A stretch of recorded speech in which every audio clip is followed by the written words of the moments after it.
नमस्कार विद्यार्थी मित्रांनो, गुरुमौली IAS अकॅडमी मध्ये तुम्हा सर्वांचं हार्दिक स्वागत आहे। विद्यार्थी मित्रांनो, महाराष्ट्र लोकसेवा आयोगाने नुकतेच काय केलेलं आहे, आपल्या अभ्यासक्रमामध्ये बदल केलेला आहे, परीक्षा पद्धतीमध्ये बदल केलेला आहे। अशा या बदलामध्ये अतिशय महत्त्वाचा विषय म्हणून आपल्याला राज्यशास्त्राकडे पाहता येईल। आता राज्यशास्त्र नुसतं अभ्यासासाठी महत्त्वाचं नाही, एखादी जबाबदार व्यक्ती म्हणून समाजामध्ये वावरत असताना आपल्याला राज्यशास्त्राची ओळख असणं गरजेचं आहे। राज्यशास्त्र जर आपल्याला समजलेलं असेल तर समाजामध्ये ताठ मानेने आपण जगू शकतो। आपले अधिकार काय आहेत, आपल्या जबाबदाऱ्या काय आहेत, समाजात वावरत असताना आपल्याला कशा पद्धतीचं राहायचं आहे, या सगळ्याची जाणीव करून देणारा एक विषय आहे तो राज्यशास्त्र। आणि या राज्यशास्त्रामध्ये वेगवेगळ्या अशा विविध घटकांचा समावेश करण्यात आलेला आहे। आता हेच पहा की तुम्ही भारताचे नागरिक आहात, पण तुम्हाला नागरिक म्हणजे काय आहे समजलेलं आहे का? तुम्हाला भारताचा नागरिक म्हणून काही अधिकार घटनेने बहाल केलेले आहेत याची जाणीव तुम्हाला आहे का?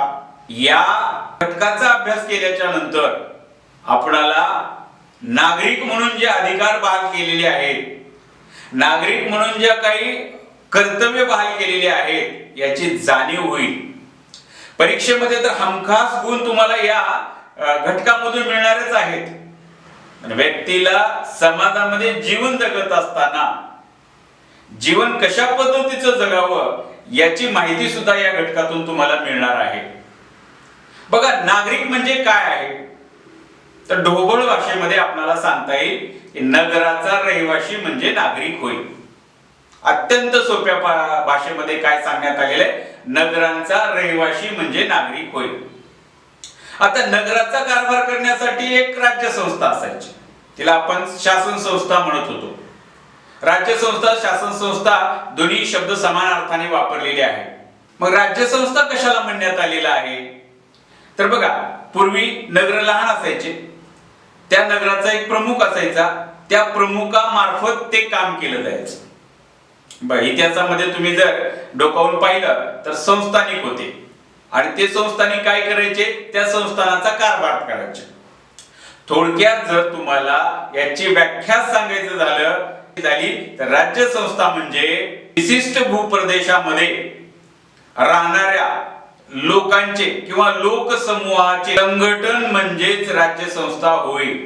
आलं लक्षात? विशिष्ट भूप्रदेश काय वापरण्यात आलेले इथं, विशिष्ट भूप्रदेश, त्या भूप्रदेशातले समूह, लोकसमूह यांचे संघटन म्हणजे शासन संस्था म्हणजे राज्य संस्था। आता तुमच्या लक्षात आलेलं असेल राज्य संस्था म्हणजे काय आहे। तर आता समजा आपण महाराष्ट्राचे रहिवासी आहोत, महाराष्ट्राची शासन संस्था महाराष्ट्राचं सरकार आहे।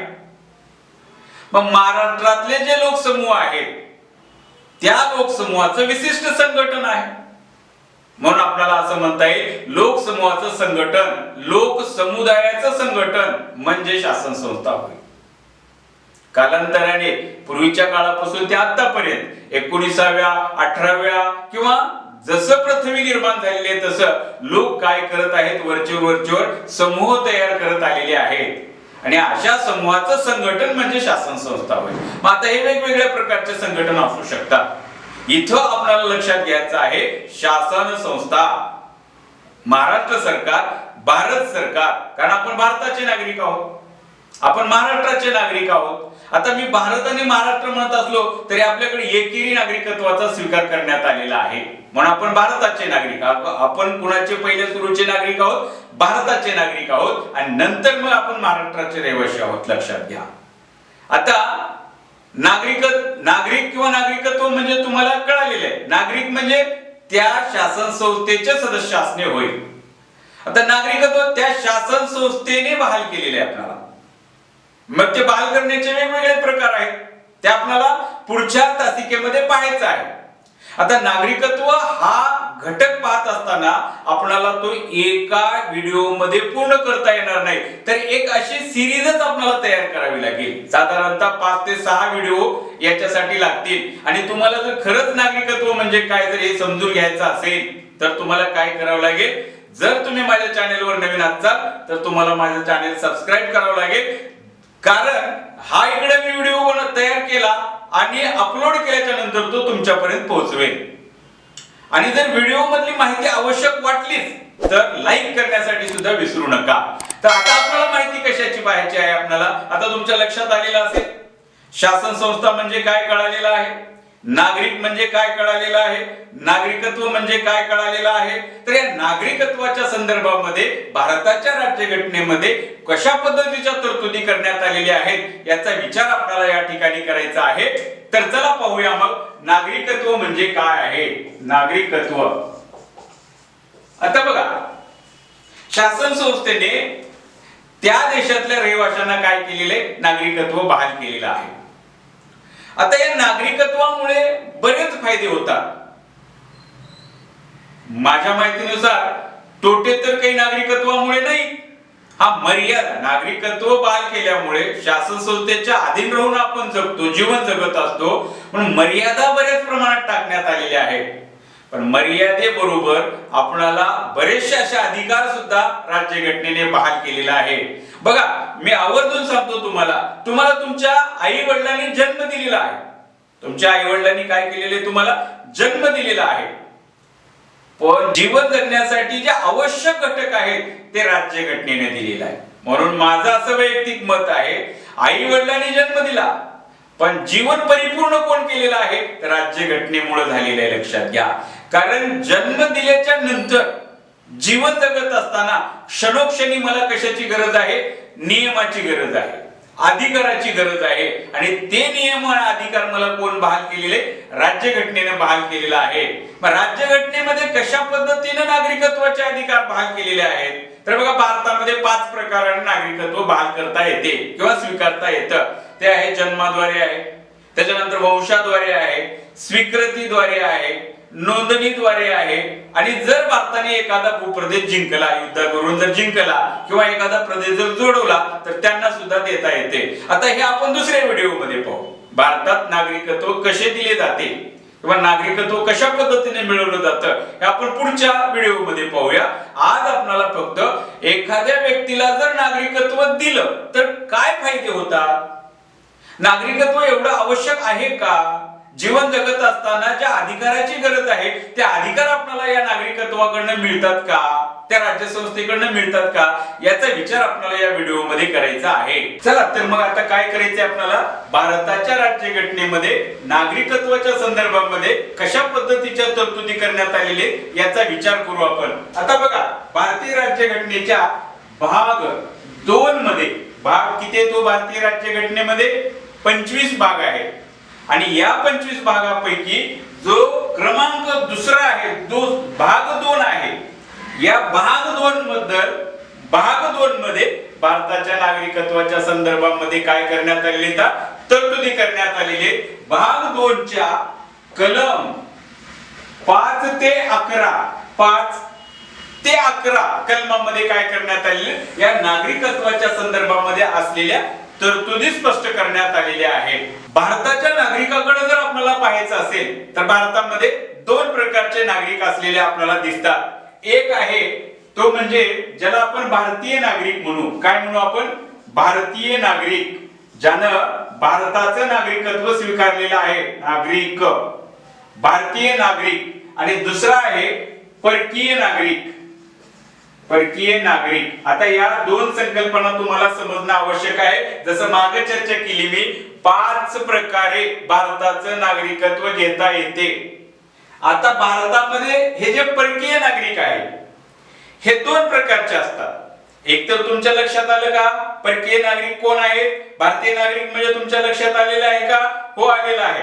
आता बघा, परकीय नागरिक म्हणजे कोण, तर परकीय नागरिक 2 प्रकारचे असतात. किती प्रकारचे असतात, 2 प्रकारचे असतात. एकाला म्हणू आपण मित्र देशाचे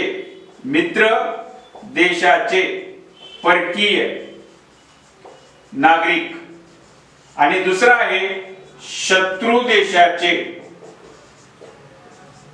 परकीय नागरिक.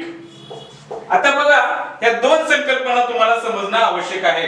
मित्र देशाचे म्हणजे कोणते देश, ज्या देशासोबत भारताचा व्यापार, भारताचे राजकीय, भारताचे सांस्कृतिक, भारताचे सामाजिक संबंध सलोख्याचे आहेत. आता बघा, तुमच्या जीवनामध्ये तुम्ही मित्र कुणाला म्हणता? जो तुम्हाला समजून घेतो. तुम्ही ज्यांना समजून घेतात त्या व्यक्तीसोबत तुमचा सहवास असतो. म्हणजे थोडक्यात काय आहे, तुमचे जे व्यवहार आहेत, तुमचं जे जीवन आहे, ते तुम्ही अशा व्यक्तीसोबत करतात जे तुमच्याशी चांगले वागतात, त्याला तुम्ही मित्र म्हणणार. मित्र अशाच पद्धतीने भारताला सुद्धा आहे. म्हणून त्या देशाचे नागरिक जर समजा त्या देशाचा जर एखादी व्यक्ती आमच्या भारतामध्ये आलेला असेल, राहण्यासाठी आलेला असेल, तर त्याला आपण काय म्हटलेलं आहे? मित्र देशाचे परकीय नागरिक म्हटलेलं आहे. आता शत्रू देशाचे जे परकीय नागरिक आहेत, आता सध्या तरी भारताला असा शत्रू, अधिकारिकरित्या शत्रू भारताला नाही, लक्षात घ्या. आता भारतामध्ये चर्चा केली जाते की शेजारी राष्ट्र जे आहेत पाकिस्तान आमचा शत्रू आहे, पण अधिकारिकरित्या आहे का? भारताच्या आणखीनही आर्थिक व्यवहार त्यांच्याशी चालूच आहेत. म्हणून आता तरी आपल्याला असं शत्रू देशाचा परकीय नागरिक म्हणून आपल्या भारतामध्ये असलेला आढळतो असं म्हणता येणार नाही. पण विद्यार्थी मित्रांनो, लक्षात घ्या, जर आमच्या भारत देशाचं दुसऱ्या देशासोबत जर युद्ध चालू असेल, तर अशा काळामध्ये त्या देशाचे जर व्यक्ती आमच्या भारतामध्ये असतील, त्या देशातील लोक जर आमच्या भारतामध्ये असतील, तर अशा वेळेस त्यांना शत्रू देशाचे परकीय नागरिक म्हणण्यात आलेलं आहे. आता तुम्ही म्हणताल भारतामध्ये भारतीय नागरिक आहेत, परकीय नागरिक आहेत, मित्र देशाचे परकीय नागरिक आहेत, शत्रू देशाचे परकीय नागरिक आहेत, पण नेमका हा भेद करण्यात कसा? बघा, भारतीय नागरिकाला जीवन जगण्यासाठी भारताच्या राज्यघटनेने अधिकार बहाल केले. जे भारताच्या नागरिकाला अधिकार आहेत तशा पद्धतीचे अधिकार मित्र देशाच्या परकीय नागरिकांना नाही. आणि जसे यांना काही अधिकार बहाल केलेले आहेत तसे शत्रू देशाच्या परकीय नागरिकांना नाही. म्हणजे फरक लक्षात येतो का? बघा, पहिली प्राथमिकता कुणाला आहे? तुमच्या देशातल्या नागरिकांना आहे. दुसरं प्राधान्य कुणाला आहे? मित्र देशाच्या नागरिकांना आहे. आणि तिसरं प्राधान्य काय आहे? तर मग शत्रू देशाच्या नागरिकांना आहे. म्हणून आता जे अधिकार आमच्या भारतीय नागरिकाला आहेत ते अधिकार तुमच्या मित्र किंवा शत्रू देशाच्या नागरिकांना नाहीत. आता उदाहरणार्थ पहा, तुम्हाला जर समजा अटक करण्यासाठी पोलीस आलेले आहेत, मग तुम्हाला तुमच्या राज्यघटनेने काय केलेलं आहे? हो, अटकेपासून संरक्षण प्रदान केलेलं आहे. जर तुमचं सरकार म्हणजे तुमची जी शासन व्यवस्था आहे तुम्हाला कसलेही कारण नसताना, कसलाही दोष नसताना जर तुरुंगात डांबत असेल, तर त्यापासून तुम्हाला संरक्षण प्रदान करण्यात आलेलं आहे. तशा पद्धतीचे संरक्षण मित्र देशाच्या नागरिकांना सुद्धा केलेले आहे, पण शत्रू देशाच्या नागरिकांना केलेले का? हो, नाही. शत्रू देशाचा जर नागरिक जर आमच्या देशामध्ये असेल तर त्याला अटक करता येते, त्याला तुरुंगात टाकता येते. म्हणजे बघा, भारताच्या राज्यघटनेनं हा अधिकार कुणाला बहाल केलेले? आमच्या भारताच्या नागरिकाला केलेले आहे. त्यासोबत कुणाला आहे? परकीय देशाचा म्हणजे मित्र देशाचे जे नागरिक आहेत त्यांना केलेला आहे. पण शत्रू देशाच्या शत्रू देशाच्या नागरिकांना मात्र हा बहाल केलेला नाही. आता एक फरक तुम्हाला लक्षात आणून देतो मी, पहा की समजा आता मला काय करायचंय? समान संधीचा फायदा घ्यायचा. मला काय आहे? जात, धर्म, वंश, भेद किंवा इतर कोणत्या कारणाने भेदभाव करायचा नाही. आता बघा, मला घटनेच्या 16व्या कलमामध्ये असं स्पष्ट सांगण्यात आलेलं आहे की समान संधी दिली जाईल. मग तशा प्रकारची समान संधी तुम्हाला मित्र देशाच्या परकीय नागरिकांना दिली जाईल का? हो, नाही. बाबा या, तुम्ही आमच्या देशात आलेले आहेत, तुम्ही आमच्या देशाचे नागरिक आहात, म्हणजे तुम्ही आमच्या देशात येऊन थांबलेले वास्तव्यात आहात, मग तुम्ही काय करा? आमच्या सरकारामध्ये नोकरी करा. जमणार नाही. का बरं? तर भारताच्या राज्यघटनेने हे अधिकार फक्त कुणाला दिले? तर भारतीय नागरिकांना दिलेली. लक्षात घ्या, परकीय मित्र देशाच्या परकीय नागरिकाला नाही आणि शत्रू देशाच्या तर नागरिकाला नाहीच नाही. लक्षात घ्या.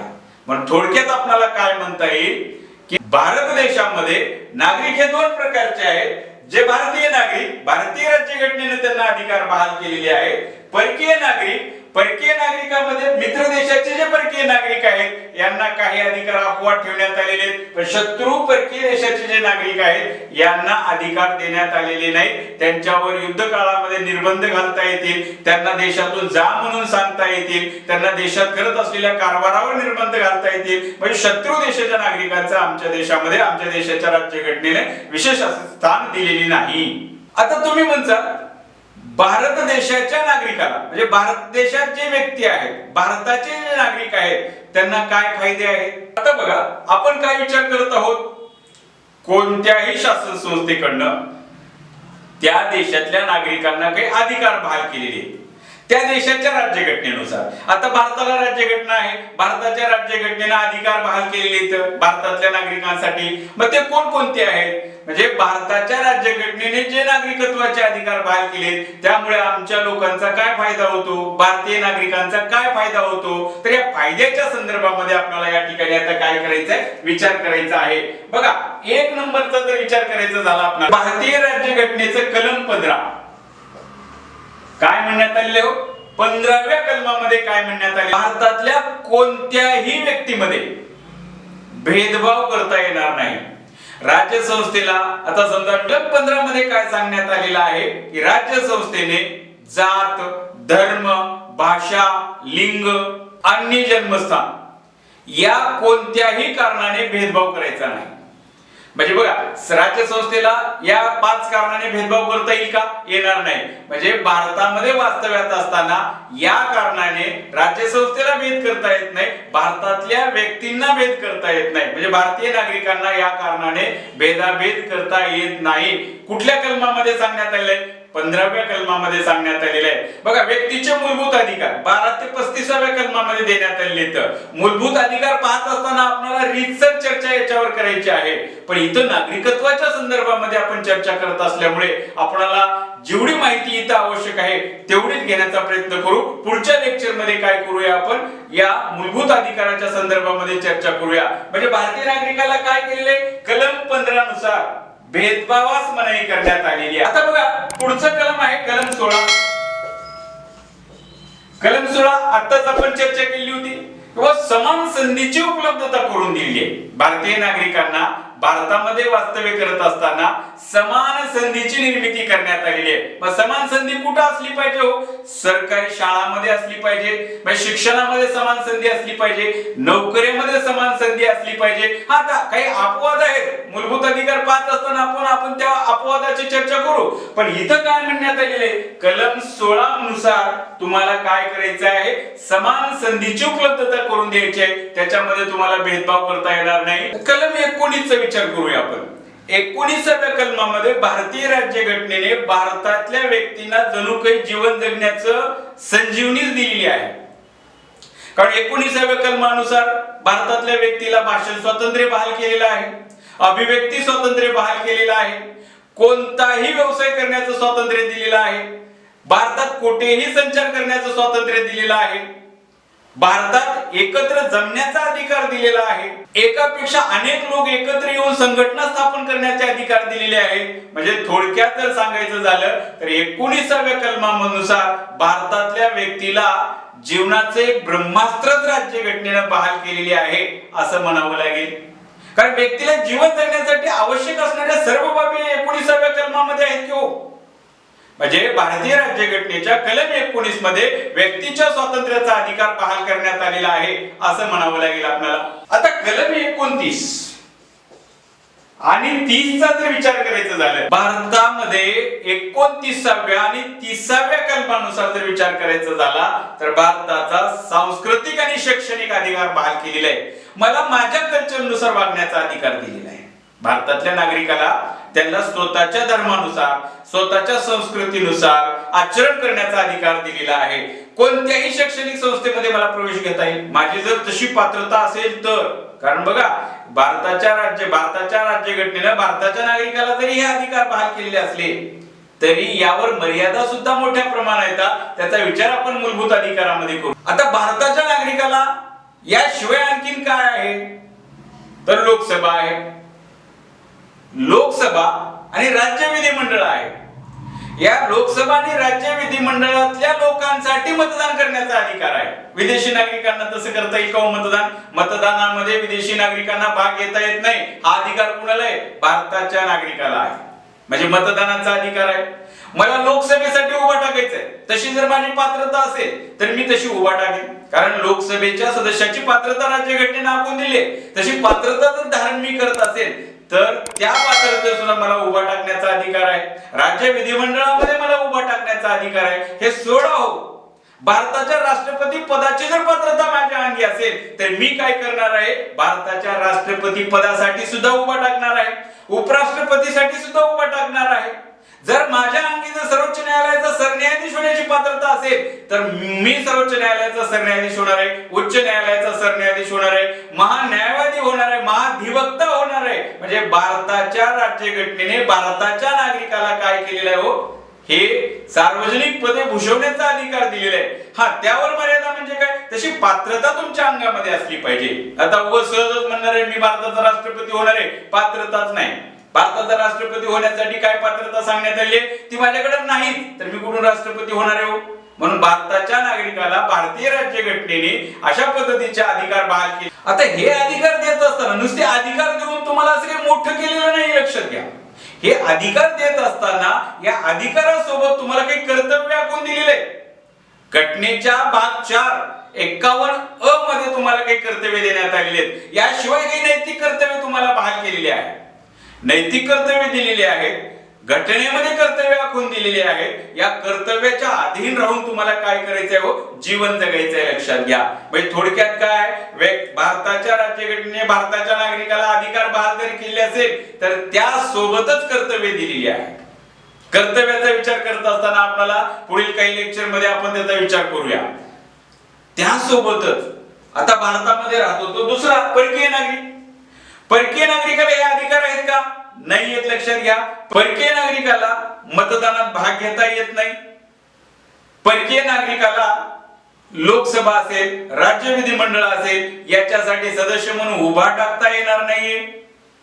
परकीय नागरिकांना राष्ट्रपतीची निवडणूक लढवता येणार नाहीये।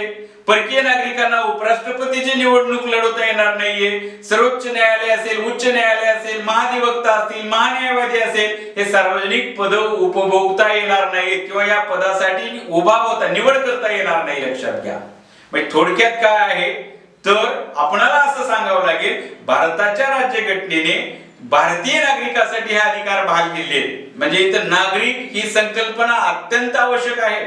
एखाद्या व्यक्तीकडे भारताचा नागरिक असेल, एखाद्या व्यक्तीकडे भारताचं नागरिकत्व असेल तरच त्याला या सुविधेचा फायदा घेता येईल, अन्यथा घेता येणार नाही। बघा विद्यार्थी मित्रांनो, आता यापुढील जी माहिती आहे, भारतात नागरिकत्व कशा पद्धतीने दिलं जाईल, विदेशी नागरिकांना कशा पद्धतीचं नागरिकत्व दिलं जाईल, मग भारतात जन्माद्वारे नागरिक द्यायचा तर जन्म कुठं झाला पाहिजे, कसं झाला पाहिजे, याची माहिती काय करूया आपण पुढच्या व्हिडिओ मध्ये घेऊया।